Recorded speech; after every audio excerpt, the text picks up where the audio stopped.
Le sentiment aujourd'hui de l'agriculture, des femmes et des hommes qui font cette agriculture, aujourd'hui, c'est un sentiment effectivement de mise au pilori, d'être au banc de la société, sur des pratiques agricoles soi-disant polluantes, qui seraient de semeuses de mort et autres.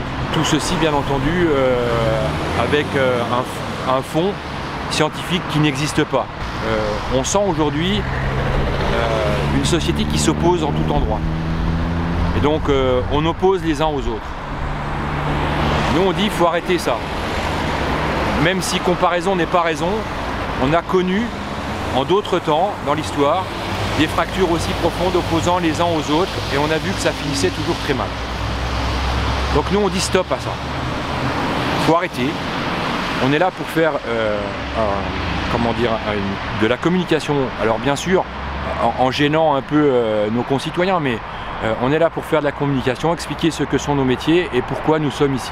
Effectivement, l'agribashing en fait partie. Et au-delà de la situation économique, au-delà de la difficulté qu'on peut rencontrer climatique et autres dans l'exercice de notre métier, l'impact moral, l'impact sur le moral des familles de nos agricultrices et de nos agriculteurs aujourd'hui est très très important. Et on ne peut plus supporter d'être comme ça, pointé du doigt matin, midi et soir, sur des choses qui sont fausses.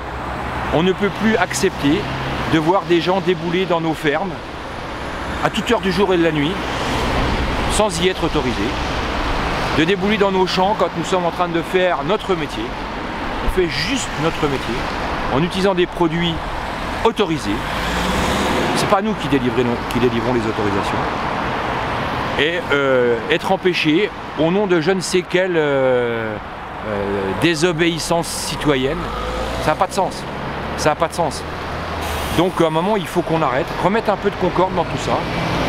Et il faut que tous ces vendeurs de peur, tous ceux qui font leur argent sur la peur, prennent bien conscience du risque et de ce qu'ils sont en train de faire dans la société tout entière, au-delà du monde agricole.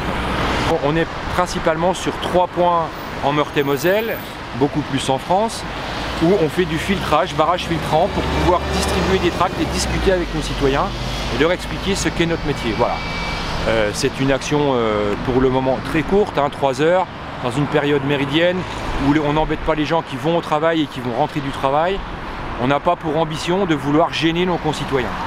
C'est pas du tout le sens. Et puis en même temps, cette action pendant 3 heures attire aussi le fait médiatique et ça nous permet de communiquer sur ce que sont nos métiers et nos revendications.